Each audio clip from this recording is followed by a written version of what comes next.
excited to have Joanna, our pastry chef from the Sullivan Family Kitchen, and she's going to be working with us today to make manju. Which is one of my favorite local desserts, consisting of a flaky pastry filled with azuki beans. So first we're going to start by making the dough. I have 2 3/4 cups of flour, and I have cold butter, 12 ounces of cold butter. Make sure your butter is very cold. To this I'm adding my sugar, I'm adding my salt. So I had a question for you. You said cold, right? And that's important, but why cold? Why does it have to be cold? You want to be able to incorporate the butter into the flour without completely breaking down the butter. You want chunks of butter in it. So we're going to basically mix the dough together until it's very coarse and mealy, but the butter is not completely dissolved into it, right? Makes sense. Makes sense. Cool. All right, so I have, this is egg wash, right? So this That's my egg egg wash wash. is water, an egg, and some salt, and a right? pinch of salt. Mix that up. Okay. Where are we at now? Right, so I have all of my dry ingredients plus my butter. So I'm going to start mixing this by hand. Now, when you're doing this, are you trying to get the butter to completely evenly mix into the flour? I'm trying to gradually get it in. I want to just keep it cold, keep in mind, so the faster I work, the less the butter breaks down. So when I'm done with this, I don't want to, you can keep doing your thing, but should I still feel pieces of butter in here? You'll have chunks of butter. So it should feel kind of lumpy, right? It should be lumpy. And the little lumps of butter are the little lumps of sort of happiness that's going to, so that stays, it's going to be around the flour. That's what's going to melt, fry, essentially, the flour, right? And it'll keep it flaky. And make the layers of flaky happiness, okay. Now, if I happen to make this thing and it's all completely mixed together and it's uniform, technically, is that going to be a problem? It won't be as flaky. So it'll work, but there'll be the difference between a mealy crust and a flaky crust. And I like flaky crust. So do I. Now, the size of the fat ball or the flour or the butter ball, what would you say, the size of a pea? Is that what you're shooting for? I'd say pea at the biggest, but a little bit less. Yeah. I can't help myself. I gotta get my hands in here. I don't mean to invade your personal space, It's all right. but it's a tactile thing that I sort of enjoy. Takes How a while. much longer is this gonna take? It's gonna take a while. All right.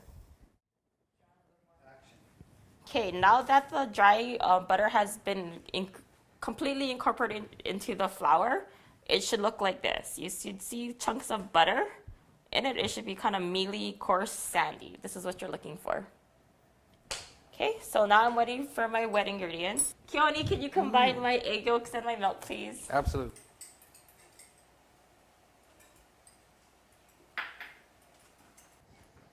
Okay. So, Does it have to be completely mixed? completely mixed. What happens if I dump them in separately? You're not going to have even distribution.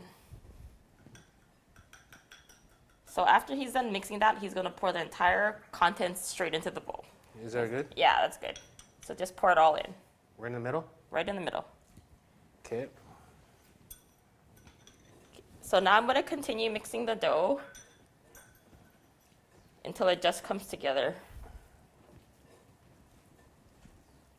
So Is it gonna be, it looks like it's a little, it looks like it's gonna be sticky. Is that what we're looking for? yeah, it's gonna be a sticky, wet, sticky dough. Now, if someone is tempted to add flour because they want, is that a good or bad thing? Can they do No, it? I would not suggest they add any more flour to this. So this dough actually has a very high butter content, and you want to keep it that way. Okay. The more flour you add to it, it's gonna kind of ruin the ratio. Will it make it tough? It eventually will. Okay. Okay, so I've mixed it until it's just come together. Okay. Okay, now that we brought the dough together, I'm gonna roll it out in a log. Yeah. Thank you, Kieran. So it's gonna form a loose log, as even as possible. About 12 inches. That looks about right.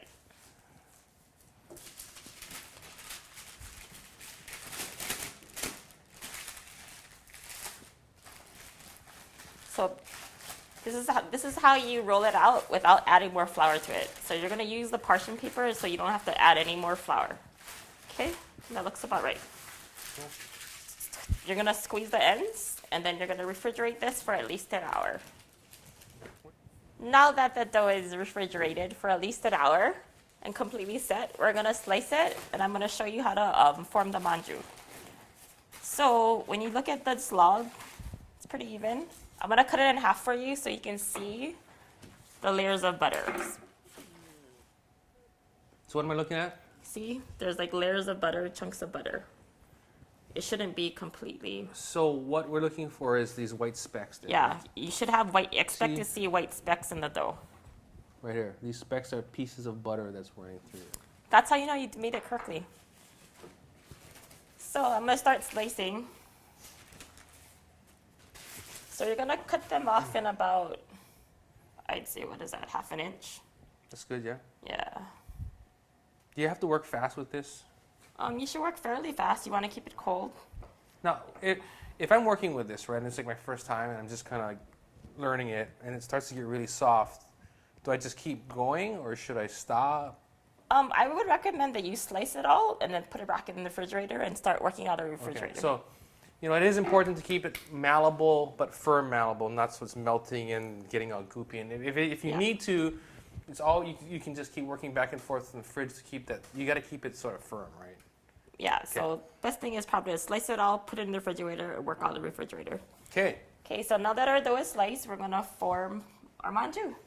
So, I'll scoop for the you first scoop. one. Okay, so with one piece of dough, I'm gonna flatten it in my hand. I'm gonna flatten it to roughly around the size of my palm. And you're gonna wanna keep the middle thicker and the sides, I'm gonna crimp so they're a little bit thinner. Okay, so it should look like that. You see, still see the chunks of butter. Okay, so 1 scoop of azuki beans. Now, if we don't have one of these fancy schmancy scoopers, can we just use a teaspoon or Yeah, something? you can Okay. use a teaspoon. So it's roughly like a scant tablespoon, Okay. right? And then we're gonna form the dough. So you want the edges to be really thin, so that when it comes together, it forms nicely. So Let me try one of these. yeah. So just pinch the ends together. And it's okay to see cracks in the dough. You really actually want to see that. I'm gonna do this this chunkier paste here. These are both azuki bean, right? Yeah, so one is koshian and one is tsubushian. Tsubushian is the coarse one. I'm using the fine one, which is the koshian. So I'm gonna shape it till about, what is that? 2.5 inches, 2 inches. Okay. And then I'm gonna place it on my pan. Now we're doing azuki bean. Can you do anything else? I mean, does it have to be azuki bean? Oh no, like my favorite is custard. I love custard. So Chocolate. But how do you do custard if it's custard soft? It's the same consistency as that. Oh, I was thinking of soft custard. What about savory? Can you do savory? You know, instead of sweet. Yeah, you could probably make ham and cheese. So you could use the dough like an empanada dough or even a turnover dough, right? Yeah. I mean, basically, could I use this for like pie dough? You can use it for anything. This is basically it's a pâte brisée, fancy French term Pâte brisée. for all butter dough. And if I wanted to, could I make this substitute with lard or shortening if I wanted to? You could, but I really don't like the consistency it leaves on your tongue, so I tend to do an all butter. Cool. Manju's Chinese, right? Oh, manju's Japanese. Is it? Yeah. Okay. I knew that. Just So check. this is a local adapted version. This is more like Okinawan style, I think. Ah. Okay. See, now they're starting to get really soft, right? So it's really, at this point, if I was doing this, would I sort of want to put it back in the fridge maybe? Or Yeah, you don't want to put it back in the refrigerator. Well, once they're finished, what's the next step? What do we do with these? Once they're finished, we're gonna glaze them with the egg wash, and then we're gonna bake them at 350 for 20 to 25 minutes, approximately. So how do I know the difference between 20 or 25? What am I looking for? You're looking for kind of darker golden brown. The egg wash will make it a dark golden brown as opposed to a pale color. And because it has so much fat, like while you do this bake, don't be alarmed if you see it foaming. Oh, All the okay. butter will start to come out, but that's normal. Okay, so we're gonna go ahead, finish these up, egg wash them, Egg wash bake them, and then we get to come back and we get to eat them. Now that all the manju is formed, we're gonna egg wash it before we bake it. Can I have the egg wash, please? Thank you. So you're gonna, If you don't Brush egg out wash the these, what'll excess. happen? it won't be as golden brown. So it's just for color. It's for color. So you're gonna egg wash them as evenly as possible. Now, is there a problem if the egg wash kind of runs down and goes onto the paper? Or- Yeah, you don't want omelet on your paper. So it should be thin. It should be thin, so one coating, one brushing is good for about 2. Okay. So dip it in the brush, brush off the excess, and do the next 2, like that. Do you do like a, where's the stamp? The No, red no stamp. Do you do a fork, like a impression like that? You could Can you if do you that? wanted. Yeah. What is that just for looks? It's for looks. Or when you make like lots of different flavors, it's a differentiate what is what. Yeah. There you go. So when you make, there's chocolate and all that, do something to put a C for the chocolate. Could you put chocolate on the top? Of course, why not? So there you go. We've All right. egg washed all of them. Now we're gonna bake them. Cool.